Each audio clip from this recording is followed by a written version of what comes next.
Well, the race has been called for Joe. Immediately, Trump supporters hit the street to wreak havoc. We have tape.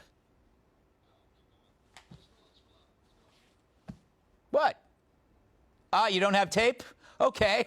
Well, over here, we have an enraged Trump family terrorizing a supermarket. Do we have tape for that?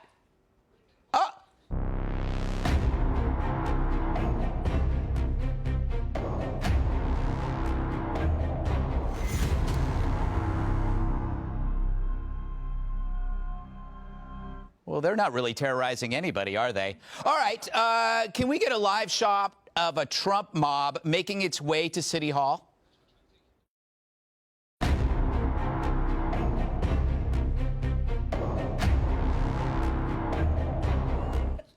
Well, you know what? I guess we react differently when we don't get what we want. Take a look at this. Can you guess what that is? That's my apartment in New York City.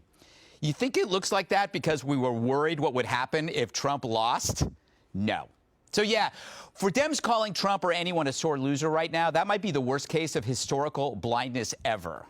Remember, we endured these hypocrites spending 4 years pushing a Russian collusion hoax, passing around a bogus dossier like a bong made of porn. They believed crappy memes by Russian bots helped Trump get 300-plus electoral votes. They pushed the Fine People hoax and deemed Trump Orange Hitler. So you think they wouldn't cheat against Hitler? I mean, they should, unless they like Hitler. They were wrong on so many things, from Covington to Smollett. They even said Biden had a landslide coming. So it's okay to be skeptical.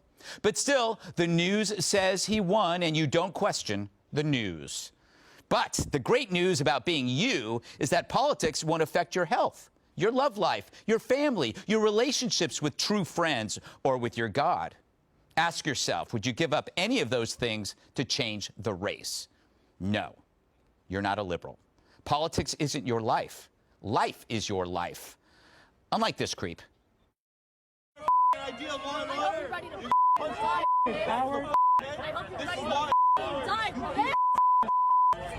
You fascist! You fascist! You're all.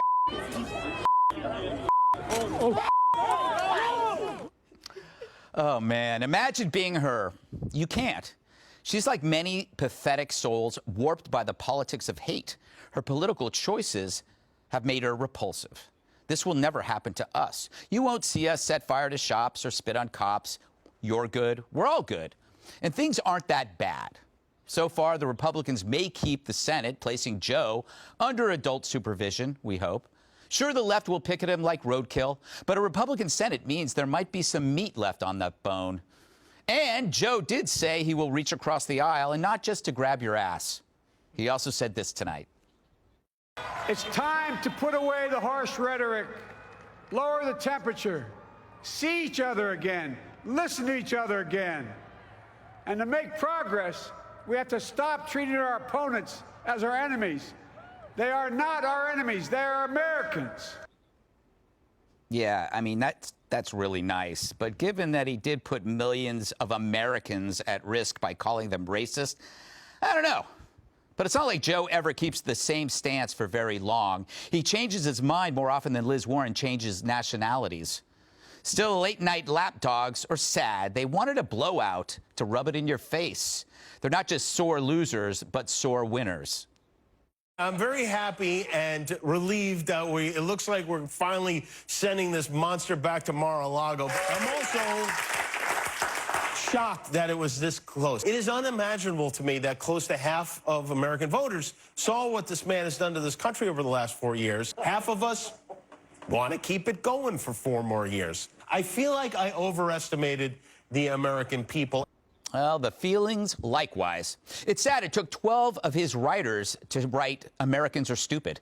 So the big question, what's Trump going to do now? He has 2 months left. Remember how much he packed into 4 years? 2 months of Trump equals 12 terms of Joe. He could declare the next 4 years tax-free. Open the doors to Area 51. We let the aliens in, let's let them out. And weren't we supposed to buy Greenland? Make it a going-away gift for Melania. Also, let's bring back Melrose Place. I miss Daphne Zuniga.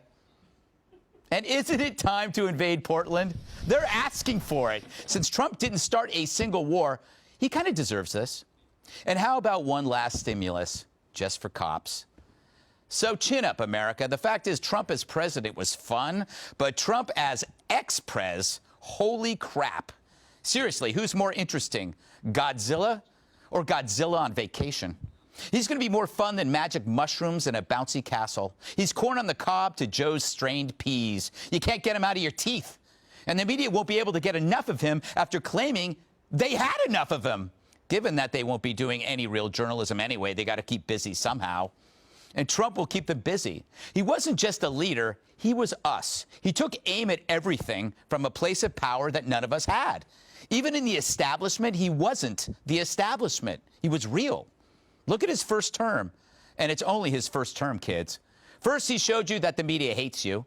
The phrase fake news defined the illusion of authority. It's our tear down this wall.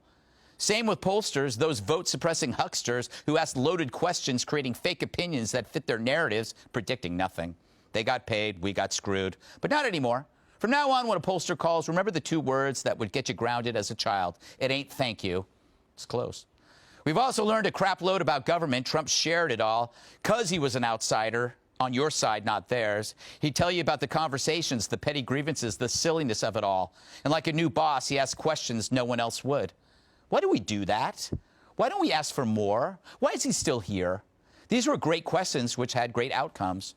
He taught the difference between words and deeds. You could send out a mean tweet at 4 a.m., but he didn't send our boys to death in faraway lands. His words started fights. His deeds stopped wars. He was fun as hell. He captivated, holding your attention hostage. He's the first politician to turn politics into a friar's roast where no one was safe, including us. He was the love child of Don Rickles and Phyllis Diller. The late-night comics lacked what he had, not just comic timing, but real truth buried in the things he said. And what they lacked in truth, they made up for in fear. Thanks, Trump. Let's not forget the Middle East peace plans, settling North Korea down like an unruly child. He made John Kerry and Hillary Clinton look like fools on their own turf. Then there were 3 Supreme Court justices and 200 federal justices. He expanded the Republican base to include the working class, which included the Democrats, included blacks and Hispanics, which the Democrats forgot. He showed us how delusional people get when overtaken by infantile emotion. Trump derangement had anchors setting their hair on fire every night. He showed America how little journalists cared for the principles of journalism and how much contempt they had for America. Thanks, Trump. So true to form, Trump will keep fighting. That's who he is, which is why millions voted for him. Trump exposed the media. He exposed the pollsters. He exposed the elites. He exposed the political system. Thanks to him, we finally saw things the way they really are. He removed the blindfold. For that, I thank you, Donald Trump. See you in 2024. As for VP, it's either me or Kanye. We'll flip for it.